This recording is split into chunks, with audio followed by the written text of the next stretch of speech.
You're living. Living means you are in the process of experiencing the beauty of creation.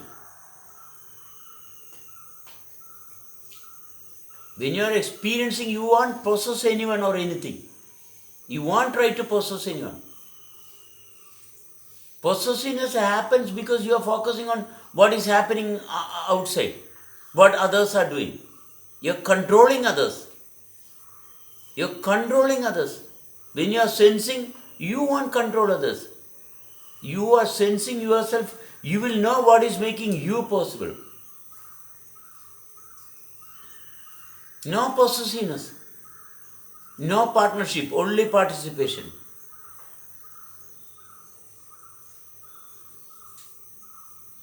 Only association. And everyone is having this grace wonderfully experienced continuously. No bitterness, neither betterness. It's always happening. It's not concerned about a remark. No remarks required. No certification from anyone. This is living. Why should we be admired by anyone?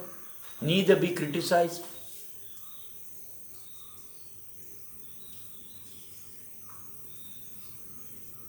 No questions raised. While living, there is no questions raised. It is living. Be sincere to yourself, then you will know. Your sincerity will set you free.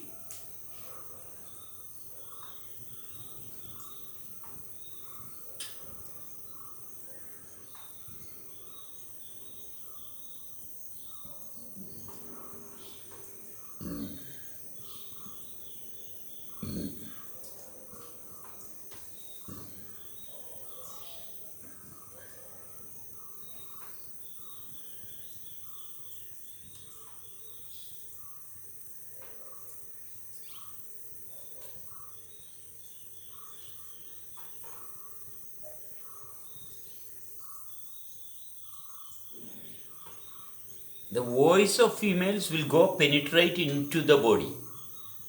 So they can control others very easily. When you are controlled by a female, you are lost. You are lost. Life should control everyone, not females. No one has authority to control anyone. Female can control a male very easily because of the male's insecurity, dishonesty. If the male is dishonest, then he will be definitely controlled by the female.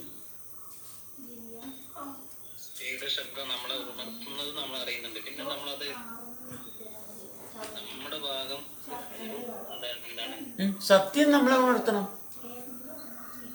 സത്യമാണ് നമ്മളെ ഉണർത്തേണ്ടത്. സത്യത്തിനെ തുടർച്ചയുള്ളൂ. രണ്ട് കാണും.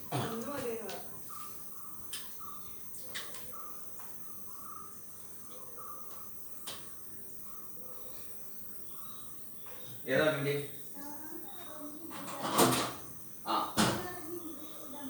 എല്ലടാ first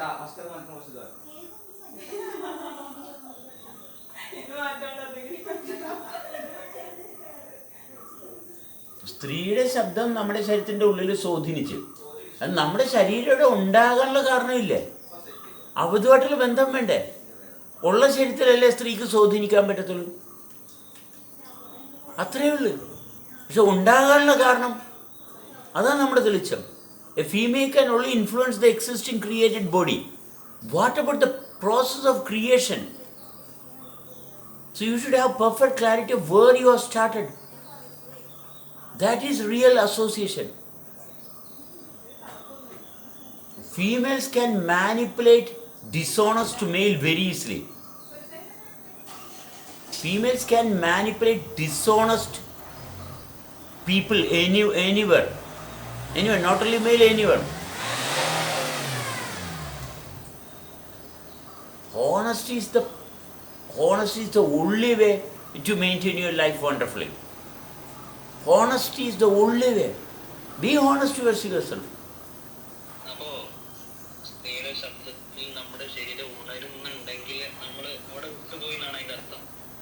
ഉണരുന്നുണ്ടെങ്കിൽ ആ ഉണർച്ച സ്ത്രീയുമായിട്ടുള്ള ബന്ധനത്തിന് വേണ്ടിയിട്ട് പോകരുതും. തുടർന്ന് ആകാശമായിട്ടുള്ള ബന്ധത്തിലോട്ട് പോകണം. അങ്ങനെ ഉണർന്ന കൊള്ളാം, നല്ല കാര്യം. അമ്മയായിട്ടുള്ള ബന്ധം, ഓക്കെ, എന്തു ചെയ്യണം? തുടർന്ന് ആകാശം, അതിനുള്ളൊരു ഉറവിടമില്ലേ? അമ്മയെ കൂടി സൃഷ്ടിച്ച സംഭവമില്ലേ? സ്ത്രീയെ കൂടി സൃഷ്ടിച്ച ഒരു ചൈതന്യമില്ലേ? അതുകൂടി വേണ്ടേ?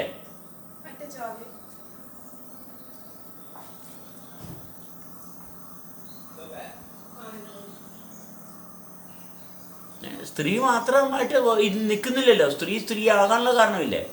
So when females are influencing you, feminine energy is influencing you, what is the reason for feminine energy to be there? There is a reason for feminine energy also to be there. So focus into that higher level.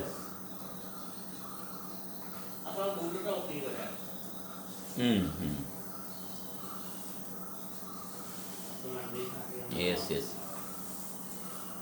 Thank you.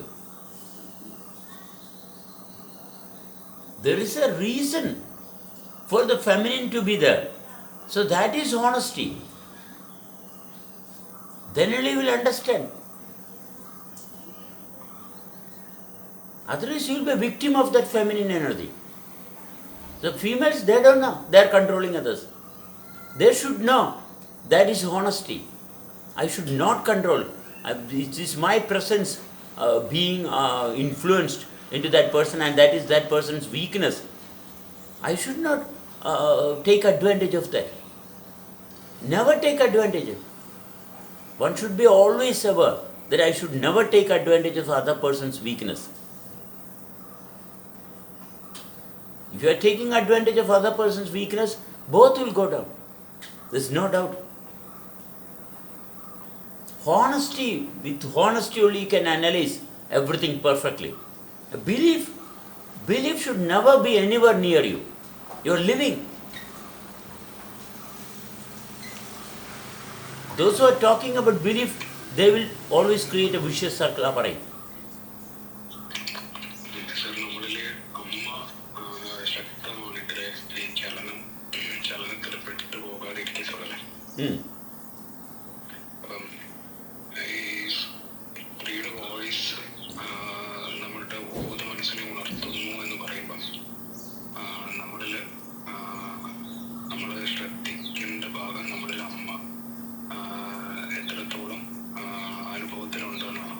തീർച്ചയായിട്ടും സത്യസന്ധമായിട്ടുള്ള ബന്ധം. അവിടെ സത്യസന്ധമായിട്ടുള്ള ബന്ധം, അവിടെ ആവശ്യം എന്താണ്? ആവശ്യം ജീവൻ്റെ സ്പന്ദനത്തിൻ്റെ താളത്തിൽ തുടരുക എന്നുള്ളതാണ്. സ്ത്രീ വന്നതുകൊണ്ട് സ്ത്രീ ഒരു കാര്യം പറഞ്ഞ കാര്യത്തിൻ്റെ പുറകെ പോവുകയാണോ, അതോ ജീവൻ്റെ സ്പന്ദനത്തിൻ്റെ കൂടെ നിൽക്കുകയാണോ? സ്ത്രീ പറഞ്ഞത് കേട്ട് അതിൻ്റെ ഭാഗത്തോ അങ്ങനെയാണല്ലേ, അത് നമ്മൾ തീരുമാനമെടുക്കുകയാണ്. സ്ത്രീയെ സൃഷ്ടിയാക്കുകയാണ്, മനസ്സിലായി? സ്ത്രീയെ സൃഷ്ടിയാക്കുകയാണ്, അത് ചെയ്യരുത്. മനസ്സിലായി? സ്ത്രീയെ സൃഷ്ടിയാക്കണം. അങ്ങനെയാണ് വിശ്വാസികൾ ഇവിടെ ഉള്ളത്. മനസ്സിലായി? ഇവിടെ മുഴുവൻ വിശ്വാസികൾ സ്ത്രീകളുടെ അണ്ടറിൽ നിൽക്കുന്നവരാണ്. മനസ്സിലായി? അല്ലാണ്ട് ഈശ്വരനായിട്ട് ബന്ധമുള്ളവരൊന്നും വിശ്വാസികളാകത്തില്ല. ഈശ്വരനായിട്ട് ബന്ധമുള്ളവർ ജീവിക്കുന്ന ഭാഗത്തായിരിക്കും.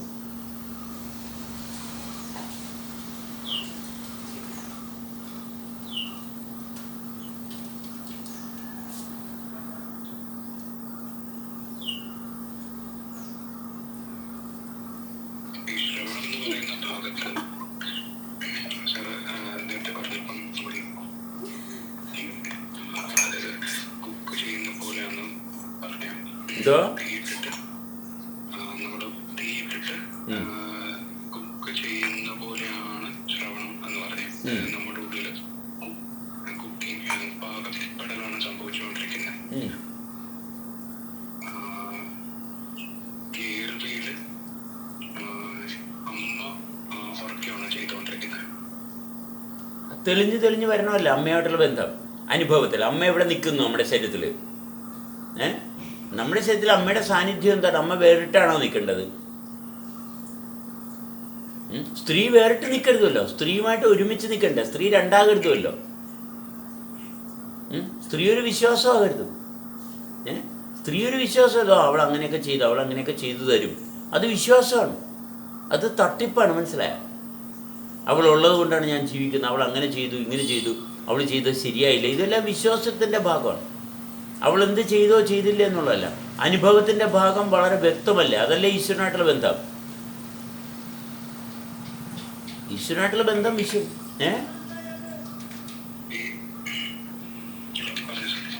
ഈശ്വരനായിട്ടുള്ള ബന്ധം വിശ്വാസത്തിലാകുന്നത് എന്തുകൊണ്ടാണ്? കാരണം സ്ത്രീയുടെ അണ്ടറിൽ കിടക്കുന്നവരാണ് ഈശ്വരനായിട്ടുള്ള ബന്ധം വിശ്വാസത്തിൽ കൊണ്ടുവരുന്നത്.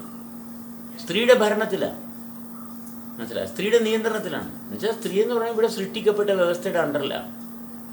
അങ്ങനെയുള്ളവരാണ് വിശ്വാസികൾ.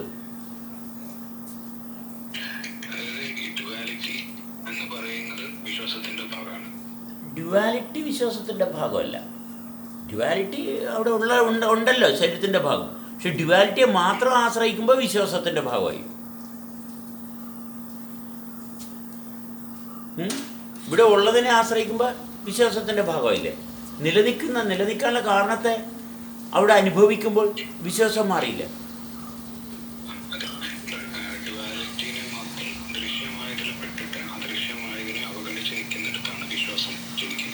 ഒന്നും കൂടി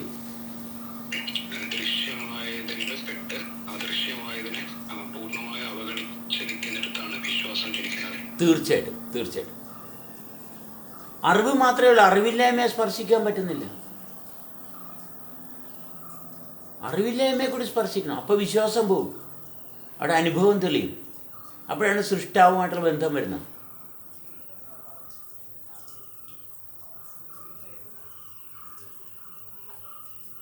വിശ്വാസം എന്ന് പറയുന്നത് തന്നെ അന്ധതയാണ്. മനസ്സിലായി? അത് അംഗീകരിക്കാൻ തയ്യാറല്ലാത്തതുകൊണ്ട് അഹങ്കാരം ഉണ്ടാവും. അഹങ്കാരം ഉള്ളതുകൊണ്ട് എല്ലാ മനുഷ്യരുമായിട്ട് സഹകരിക്കില്ല. ഗ്രന്ഥം പറയുന്നു എന്ന് പറഞ്ഞുകൊണ്ടിരിക്കും. മനസ്സിലായി? എല്ലാം പുസ്തകത്തെ കേന്ദ്രീകരിച്ചായിരിക്കും.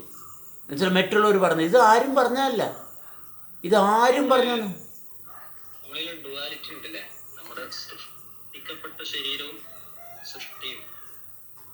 ഡ്യുവാലിറ്റി നമ്മുടെ എൻവയറമെൻറ്റുമായിട്ടാണ് അല്ലേ? നമ്മൾ സൃഷ്ടാവുമായിട്ട് നമ്മൾ ഡ്യുവാലിറ്റി എന്ന് നമുക്ക് പറയാൻ പറ്റത്തില്ല. മനസ്സിലായി? സൃഷ്ടാവും സൃഷ്ടിയും എല്ലാം ഒന്ന് തന്നെ. അതെങ്ങനെ ഡ്യുവൽ എന്ന് പറയാൻ പറ്റത്തില്ല. മനസ്സിലായി? നമ്മൾ ഡ്യുവാലിറ്റി എന്ന് പറയുന്നത് നമ്മുടെ ശരീരവും മറ്റുള്ള കാര്യങ്ങളുമായിട്ടുള്ള ഭാഗമാണ്. അല്ലെങ്കിൽ നമ്മുടെ ശരീരത്തിൽ തന്നെയുള്ള അനുഭവങ്ങളാണ്, മാറ്റങ്ങളാണ്. ശരീരത്തിൽ മാറ്റങ്ങളുണ്ടല്ലോ, അവിടെയാണ് ഡ്യുവാലിറ്റി നിൽക്കുന്നത്.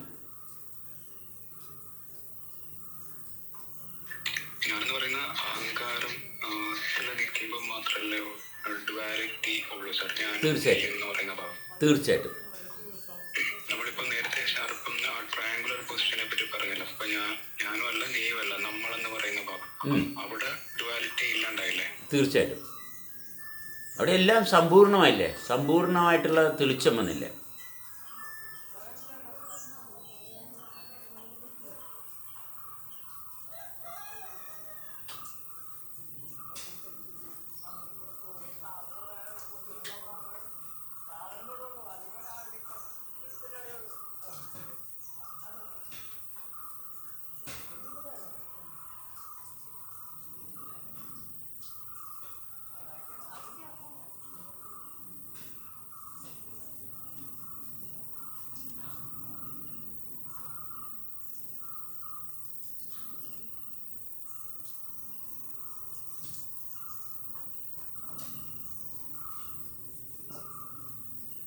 സംസാരിക്കുമ്പം അല്ലെങ്കിൽ കേൾക്കുമ്പം ശബ്ദത്തിന്റെ ഭാഗത്ത് നമ്മൾ എവിടെയാ?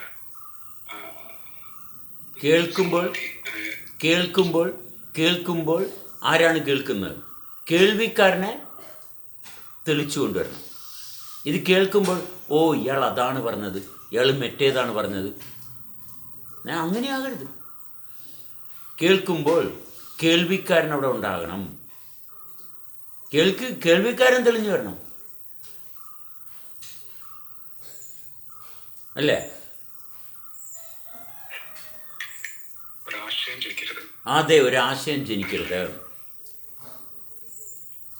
ആശയം ജനിക്കുമ്പോഴാണ് ഇയാൾ പറഞ്ഞതിനകത്തൊക്കെ കാര്യമുണ്ടല്ല, ഇയാൾ പറഞ്ഞതിനകത്ത് ഒരു കാര്യമില്ല. ആ കേൾവിക്കാരൻ അവിടെ ഉണ്ടാകണം. ആ കേൾവിക്കാരനെ അവിടെ സൃഷ്ടാവുമായിട്ടുള്ള ബന്ധമല്ലേ അവിടെ? അടി കേൾവിക്കാരൻ കേട്ട കാര്യം ഇയാൾ പറയുന്നതിൽ കാര്യമുണ്ട് എന്ന് പറഞ്ഞാൽ വിഡ്ഢിത്തരമാണ്. മനസ്സിലായ? കാരണം സൃഷ്ടാവായിട്ട് ബന്ധമില്ലാത്തതുകൊണ്ടാണ്. ശരത്ത് പറഞ്ഞൊക്കെ ഭയങ്കര വലിയ കാര്യമുള്ള, ഞാനൊന്ന് എഴുതി വെക്കട്ടെ, തീർന്ന്. എഴുതി വെച്ചതിനെ ആശ്രയിച്ചു, ജീവനുമായിട്ടുള്ള ബന്ധം തീർന്നു. അപ്പോൾ വിശ്വാസിയായി. ഒരു വിശ്വാസി അധപ്പതിക്കുമ്പോഴാണ് ഒരാൾ വിശ്വാസിയാകുന്നത്. ഒരു വ്യക്തി അധപ്പതിക്കുമ്പോഴാണ് വിശ്വാസിയാകുന്നത്.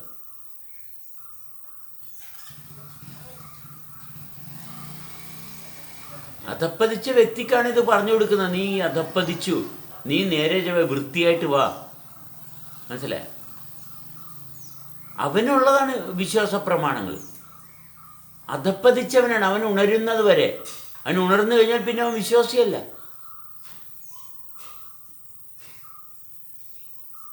അവൻ ചെയ്ത തെറ്റ് തിരുത്തുന്നത് വരെ അവൻ വിശ്വാസത്തിലാണ്.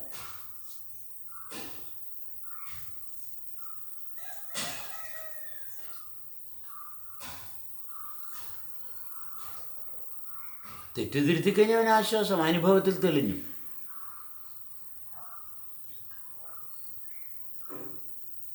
എപ്പോഴും എല്ലാവരുടെയും സംശയം, ഇത്ര ആൾക്കാരുണ്ടല്ലോ ലോകത്ത്, ഇത്ര ആൾക്കാരുണ്ടല്ലോ, ഇത്ര ആൾക്കാർ വിശ്വാസത്തിലല്ലേ?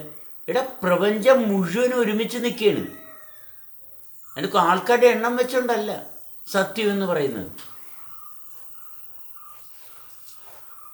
എല്ലാവരും വിശ്വാസിയായാൽ, ലോകത്തിലെ എല്ലാ മനുഷ്യരും വിശ്വാസിയായി, എല്ലാവരും ഒന്നിച്ച് നശിച്ചു, അത്രയേ ഉള്ളൂ.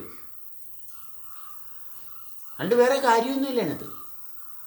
മനുഷ്യൻ മാത്രമേ നശിക്കത്തുള്ളൂ, അല്ലാണ്ട് വേറെ ഒന്നും നശിക്കില്ല.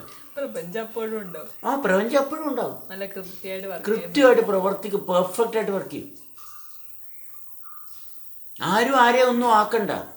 മനസ്സിലായോ? ഇത് ആൾക്കാരെ വിശ്വാസത്തിലോട്ട് കൊണ്ടുവരാൻ കിടന്ന് പാടുപിടിക്കുന്നു ബാക്കിയുള്ളവർ. മനസ്സിലായി? ആരും ഒന്നും ആക്കണ്ട. അവനവനായിരിക്കുന്ന അവസ്ഥ, സ്വസ്ഥമായിട്ട് ജീവിക്കുന്ന ഭാഗം.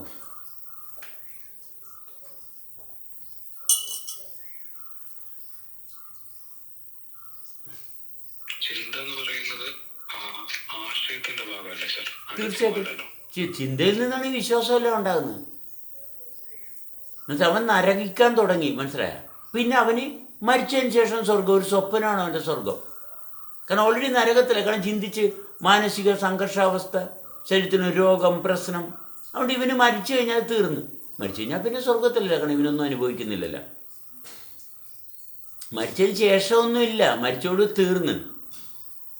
വിശ്വസിക്കാണ് മരിച്ചതിന് ശേഷം എവിടെയോ എത്തുമെന്നൊക്കെ തോന്നല്. പക്ഷെ അതിപ്പോഴേ ആ വിശ്വാസത്തിൽ നിൽക്കുന്നതുകൊണ്ടാണ്. അതും പറഞ്ഞുകൊണ്ട് ഇവൻ ഇരിക്കുക. മനസ്സിലായ? മരിച്ചാൽ തീർന്ന്, പിന്നെ അതിന് വേറെ ഒന്നുമില്ല അവിടെ.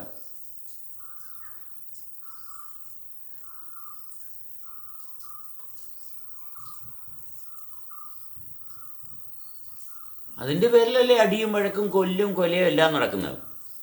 എല്ലായിടത്തും വിശ്വാസികളുള്ളതുകൊണ്ടാണ് ഈ കൊലപാതകങ്ങൾ മുഴുവൻ, യുദ്ധങ്ങൾ മുഴുവൻ നടക്കുന്നത് വിശ്വാസത്തിൻ്റെ ഭാഗത്താണ്. എല്ലാ യുദ്ധവും വിശ്വാസത്തിൽ നിന്നുണ്ടായതാണ്. അല്ലെങ്കിൽ ഒരു മനുഷ്യൻ ഒരിക്കലും മറ്റൊരു മനുഷ്യൻ്റെ ശത്രു ആകത്തില്ല.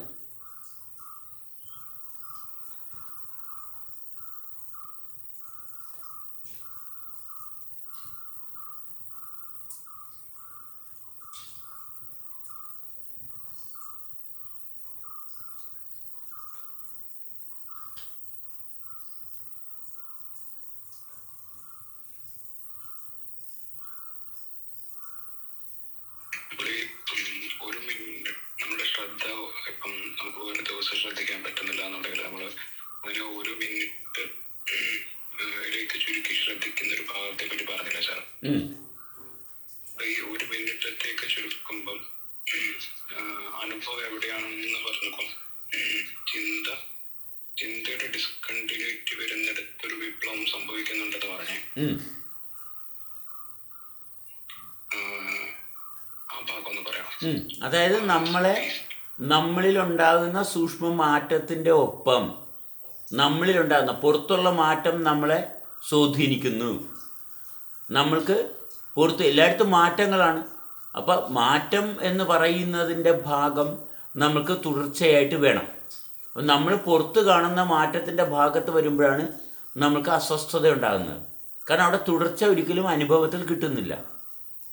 അപ്പോൾ നമ്മളിലുണ്ടാകുന്ന മാറ്റത്തെ അനുഭവിക്കാൻ സാധിക്കുമ്പോൾ, നമ്മളിലുണ്ടാകുന്ന അനുഭവത്തെ സ്പർശിക്കാൻ സാധിക്കുമ്പോൾ, അവിടെ നമ്മളിലുണ്ടാകുന്ന അനുഭവത്തെ സ്പർശിക്കാൻ സാധിക്കുമ്പോൾ അവിടെ തുടർച്ച വന്ന്. പക്ഷേ അറ്റാച്ച്മെൻറ്റ് വരുന്നതുകൊണ്ട് അവനവൻ്റെ അനുഭവത്തിൽ നിൽക്കാൻ പറ്റുന്നില്ല. എൻ്റെ വസ്തുക്കൾ അതുകൊണ്ട് ശ്രദ്ധ തുടരുന്നില്ല.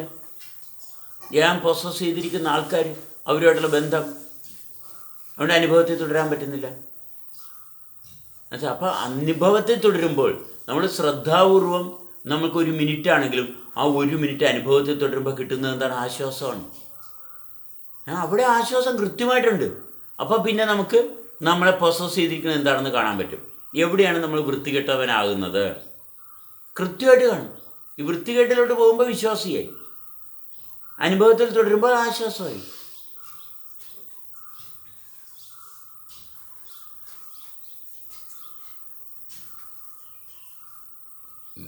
വിശ്വാസി എപ്പോഴും മെറ്റുന്നുണ്ടെന്നാണ് പറയണത്. മനസ്സിലായോ? സ്വർഗമുണ്ട്, സ്വർഗത്തിൽ എത്തുമെന്നാണ് പറയണത്. നമ്മളെങ്ങും എത്തേണ്ട ഭാഗമില്ല, നമ്മൾ ഉള്ളിടത്ത് ഇരിക്കുന്ന ഭാഗമാണ് പറയണത്. വിശ്വാസി മരിച്ചതിന് ശേഷം എവിടെയൊക്കെ എത്തും, കാരണം ഇപ്പം തെളിച്ചില്ല. മനസ്സിലായി? വിശ്വാസി എപ്പോഴും പറയണത് മരിച്ചതിന് ശേഷം. മനസ്സിലായി? ഇപ്പോഴുള്ളിടത്ത് വ്യക്തതയില്ല. മനസ്സിലായി? ഇവിടെ ഉള്ളിടത്തല്ലേ നമ്മൾ ഇരിക്കേണ്ടത്, അവിടെയല്ലേ സൃഷ്ടാവുള്ളത്. സൃഷ്ടാവിനല്ലേ അനുഭവിക്കുന്നത്, പിന്നെ മരിക്കണമെന്തിനാ?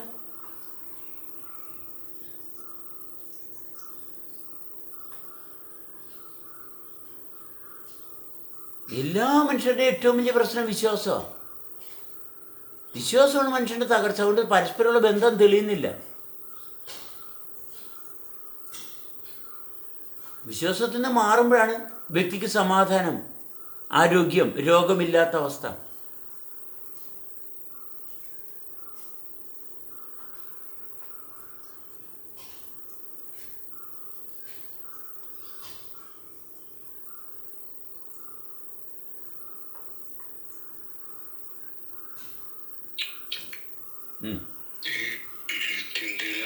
ചിന്തയില്ലാത്തൊരു ഭാഗം വരുമ്പോൾ അവിടെ സ്പേസ് അല്ലേ സാർ? അവിടെ ഒരു നമ്മളിപ്പോൾ അനുഭവം എന്ന് പറയുമ്പോൾ നമ്മളവിടെ ഒരു ചലനത്തെ സെൻസ് ചെയ്യുമ്പോഴല്ലേ അനുഭവം എന്ന് നമ്മൾ പറയാം. ഒന്നുകൂടി ചിന്ത നമ്മൾ ഇപ്പൊ അനുഭവം എന്ന് പറയുമ്പോൾ നമ്മളൊരു മൂവ്മെന്റിനെ സെൻസ് ചെയ്യുന്നു. ചിന്തയില്ലാത്തൊരു ഭാഗം വരുമ്പം അവിടെ ശൂന്യമല്ലേ, സ്പേസ് മാത്രമല്ലോ, സൈലൻസ് മാത്രമല്ലോ. ഈ മാറ്റത്തിൽ സൈലൻസാണ്. അതായത് ചിന്തയെന്ന് പറയുന്നത് എന്താണ്? പുറമേ കാണുന്ന മാറ്റം. അനുഭവം എന്ന് പറയുന്നത് നമ്മളിലുള്ള മാറ്റം. ഓക്കെ, അത് ക്ലിയർ അല്ലേ?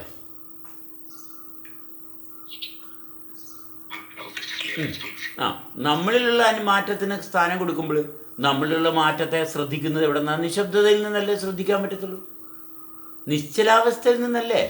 മറ്റേ നമ്മുടെ ശരീരം അവിടെ കംപ്ലീറ്റ് നിശ്ചലമായി. നമ്മൾ മറ്റുള്ള മാറ്റം, നമ്മളുണ്ടെന്നുള്ള ഭാവം പോലും ഇല്ല. ചിന്തിക്കുന്നവന് അവനുണ്ടെന്നുള്ള ഭാഗമില്ല അല്ലേ? ചിന്തിക്കുന്ന അവനുണ്ടെന്നുള്ള ഭാഗമില്ല, വിശ്വാസിക്ക് അവനുണ്ടെന്നുള്ള ഭാഗമില്ല. വിശ്വാസിയുടെ അവസ്ഥ എന്താ? വിശ്വാസിക്ക് അവനുണ്ടെന്നുള്ള ഭാഗമില്ല. അവൻ മറ്റുള്ളവരുടെ ബന്ധവും എന്തോ അതെ, ബാഹ്യമായിട്ടുള്ള ലോകം മാത്രം. അതുകൊണ്ടാണ് മരിച്ചതിന് ശേഷം. കാരണം മരണം പോലും പിന്നെ എന്താണെന്ന് അറിയാൻ പാടില്ല. അവന് മരിച്ചതിന് ശേഷം എന്താണ്? ഇവൻ്റെ ഈ പ്രശ്നങ്ങളെല്ലാം തീർന്ന് അത്രയേ ഉള്ളൂ. ഇവൻ മരിച്ചുപോയി. ഇവനുണ്ടെന്നുള്ള ഭാഗമില്ല, വിശ്വസിക്ക് ഇവനുണ്ടെന്നുള്ള ഭാഗമില്ല. കാരണം ഇവനിലുള്ള മാറ്റങ്ങൾ ഇവനറിയുന്നില്ല, ഇവനുമായിട്ട് യാതൊരു ബന്ധവുമില്ല.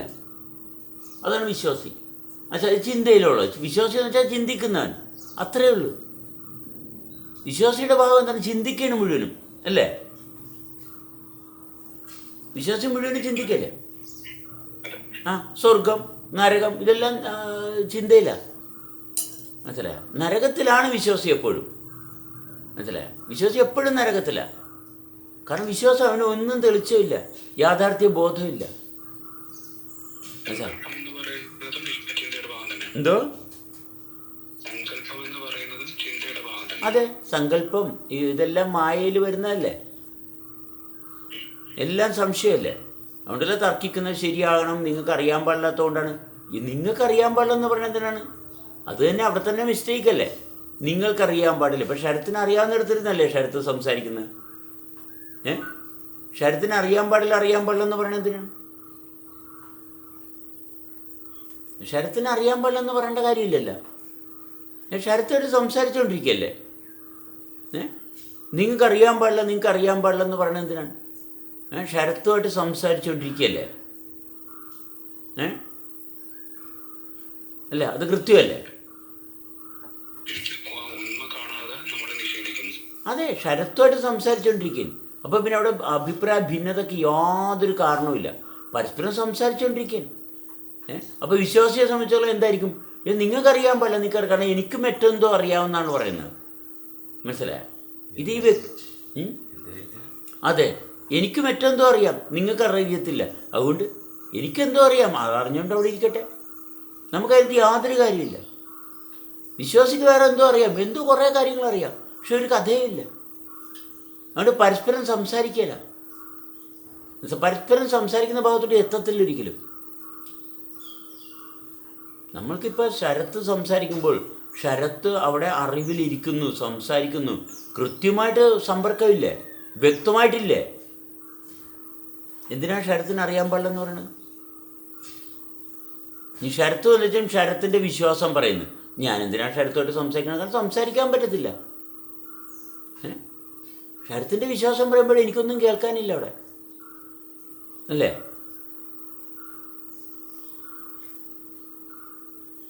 ക്ലിയർ അല്ലേ?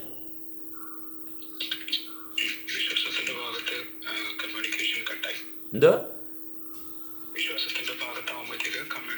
അതെ, കാരണം ശരത്തിൻ്റെ വിശ്വാസമല്ല, അത് ഞാനെങ്ങനെയാണ് കൈകാര്യം ചെയ്യുന്നത്? ശരത്ത് കണ്ട കാഴ്ചയല്ലേ, ശരത്തിൻ്റെ സ്വപ്നമല്ലേ. അതിനകത്ത് മറ്റൊരാൾക്കൊന്നും ചെയ്യാനില്ല. അപ്പോൾ പരസ്പരമുള്ള ബന്ധം അവിടെ അവിഹിത ബന്ധമായി. പിന്നെ എന്തിനാണ് അവിടെ ശ്രമിക്കുന്നത്? എന്തിനാണ് അവിടെ പരസ്പരം ബന്ധമില്ലാണ്ടാക്കി? മനസ്സിലായോ?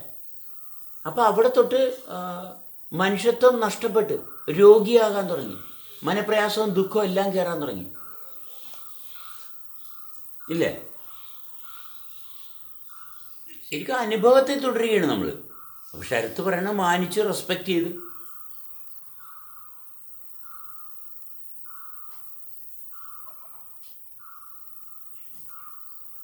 അവിടെ പരസ്പരമുള്ള ബന്ധം അവിടെ വളരെ വൃത്തിയായിട്ടുണ്ടാകണം.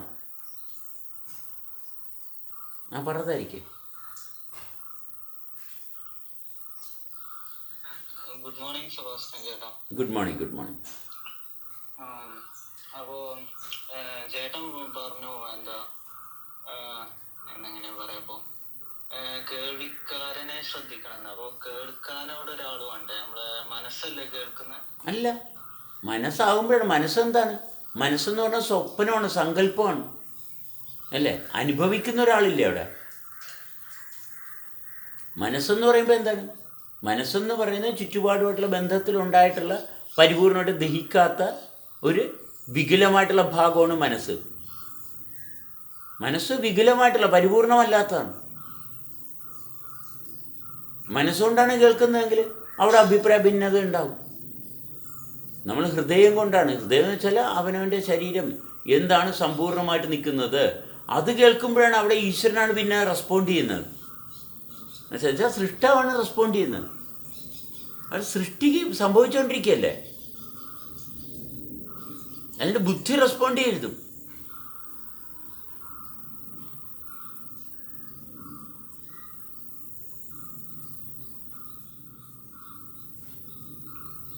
താരിക്കിൻ്റെ ശബ്ദം ഞാൻ കേട്ടു, അതോ ജീവൻ്റെ ശബ്ദം ഞാൻ കേട്ടു? ഏതാണ്? താരിക്കിൻ്റെ ശബ്ദമാണോ കേൾക്കേണ്ടത്? ജീവൻ്റെ ശബ്ദമാണോ കേൾക്കേണ്ടത്? ജീവന്റെ ശബ്ദമാണ്. പക്ഷേ എങ്ങനെ പറയാൻ, ഉള്ളില് അപ്പോ അത് കേൾക്കാൻ ഒരാൾ വേണ്ടേ? അതോ അത് അവിടെ അത് ഫീൽ ചെയ്യാണോ വേണ്ടത് ഉള്ളിൽ? അല്ല, അവിടെ ഒരാളുണ്ടല്ലോ, അവിടെ പെർഫെക്റ്റ് ആയിട്ടുള്ളൊരു അനുഭവതലം അവിടെ നിലനിൽപ്പുണ്ടല്ലോ. ഇനി ആളെ ഉണ്ടാക്കിക്കൊണ്ടുവരണ്ട, അവിടെ ആളുണ്ടല്ലോ. അതുകൊണ്ടല്ലേ നമ്മൾ സംസാരിക്കുന്നത്. ആളെ തെളിച്ചു കൊണ്ടുവരണം, അല്ലേ? താരിക്കിൽ ജീവൻ്റെ സാന്നിധ്യത്തെ താരിക്ക് തെളിച്ച് അനുഭവിച്ചെടുക്കണം. അത് താരിക്കിൻ്റെ ഉത്തരവാദിത്വം.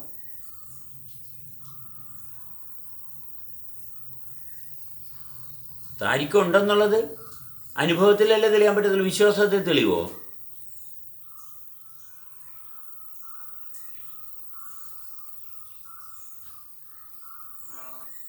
അറിയില്ല.